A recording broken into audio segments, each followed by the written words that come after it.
আজ শনিবার ৫ই আষাঢ় ২০২৬ সালের ২০শে জুন, ধনুরাশি, ধনুলগ্ন, স্যাজিটেরিয়াস সাইন জাতক জাতিকাদের আজকের দিনটি কিন্তু মধ্যম প্রকৃতির অতিবাহিত হবে।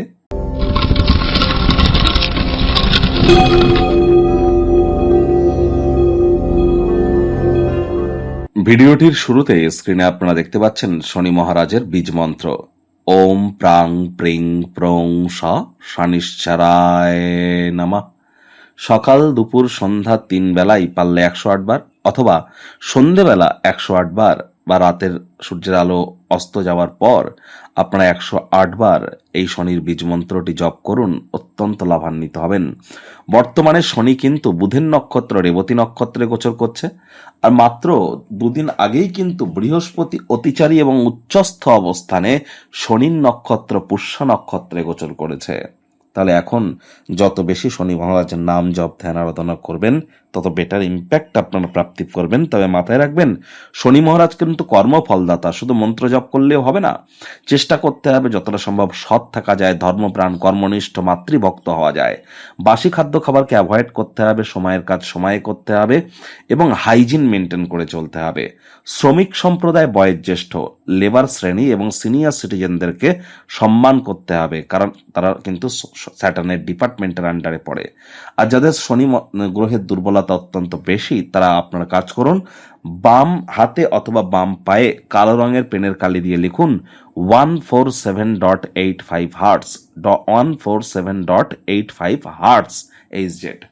এটি আপনারা রেগুলার লিখুন। আজ ভুলেও সরিষার তেল এবং বেগুন যেন খাবেন না। সরিষার তেল, বেগুন, লবণ, লোহা আজ কিনবেন না। আজ সাদা রঙের বস্ত্র যেন পরিধান করবেন না। ভাগ্যমিটার আজ আপনাদের বলছে 6/10, ভাগ্য আপনাদের অনুকূলেই থাকবে। অর্থ এবং কর্ম এই দুই ব্যাপারেই একটু সচেতন থাকুন।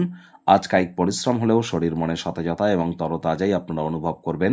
দীর্ঘদিনের পুরনো রোগশোক থেকেও আজ মুক্তি প্রাপ্তি করবার দিন, পরিত্রাণ প্রাপ্তি করবার দিন। কাজের জায়গা থেকে তাড়াতাড়ি বাড়ি ফিরবার চেষ্টা করুন, এমন কিছু করুন যা আপনি উপভোগ করেন। অর্থগত ব্যাপারে আজ ব্যয়বহুল একটি দিন, খরচ বাড়বে। নতুন উদ্যোগ, পরিকল্পনা, নির্মাণ কার্যকে আজ আপনারা পিছিয়ে দিন। চাকরিজীবীদের অফিসে কম কথা বলে কাজ বেশি করতে হবে। মনের থেকে মস্তিষ্ককে বেশি দাম দিতে হবে। কোনো প্রকার অফিস পলিটিক্স বা গসিপিং এর অংশ যেন হবেন না। বসের কিন্তু কুনজরে আপনারা পড়ে যেতে পারেন। রাজনীতিবিদ যারা আছেন, জনসংযোগ বৃদ্ধি করুন। হার্ডওয়ার্ক, কঠোর কায়িক পরিশ্রমের কোনো বিকল্পই কিন্তু নেই। নাতি নাতনি থেকে থাকলে তারা প্রাণ প্রাচুর্য, খুশির উৎস কিন্তু আপনাদের ক্ষেত্রে হবে। কর্মক্ষেত্রে সবকিছু আপনার পক্ষেই থাকবে। উন্নত ভবিষ্যতের পরিকল্পনা করার জন্য কখনোই দেরি কিন্তু হয় না। সুতরাং আজ থেকেই শুরু করে দিন, দেখবেন আগত সময় আপনার জন্য অনেক উজ্জ্বল থেকে উজ্জ্বলতর পরিলক্ষিত হবে। এবং সিদ্ধান্ত গ্রহণ করবার পর সেক্ষেত্রে অটল থাকার চেষ্টা করুন। বারবার সিদ্ধান্তকে পরিবর্তিত করছেন কেন? আপনি নিজের এবং আপনার পরিবারের উজ্জ্বল ভবিষ্যতের পরিকল্পনা করতে দিনটিকে সঠিক ওয়েতে ইউটিলাইজ করুন। শিক্ষার্থী বিদ্যার্থীদের পড়াশোনায় মনোযোগ আরো বৃদ্ধি করতে হবে। উচ্চশিক্ষার জন্য যারা বিদেশ যাত্রার কথা ভাবছিলেন, ভাগ্যদেবী আজ আপনাদের পক্ষে নেই। সন্তান সন্ততি থেকে থাকলে তাদের দিকে সজাগ দৃষ্টি আপনারা বজায় রাখুন। হাউস ওয়াইফ যারা আছেন, দিনের শুরুটা তাড়াতাড়ি করুন। প্রেমিক প্রেমিকা, স্বামী স্ত্রী, না ভাব ভালোবাসা, রোম্যান্স, না তর্ক বিতর্ক, অশান্তি, কোনোটাতেই বাড়াবাড়ি যেন করবেন না। অন্যান্য দিনের ন্যায় আজকের দিনটিকে সাধারণ হিসেবে ট্রিট করবে। আপ্রাণ প্রচেষ্টা আপনাদেরকে করতে হবে। শত্রুপক্ষ, বিরোধী পক্ষ আজ খুব একটি শক্তিশালী থাকছে না। পরিবার, পরিজন, নিকটের স্থানীয় ব্যক্তিবর্গ, বন্ধু স্বজন সকলের সাথেই ভাব ভালোবাসা বাড়বে। গৃহের পরিবেশ শান্তিপূর্ণ এবং নির্ঝঞ্ঝাট কিন্তু পরিগণিত হতে চলেছে। আজ আপনার উচিত যতটা সম্ভব সময়ের কাজ সময়ে করে নেওয়া যায়।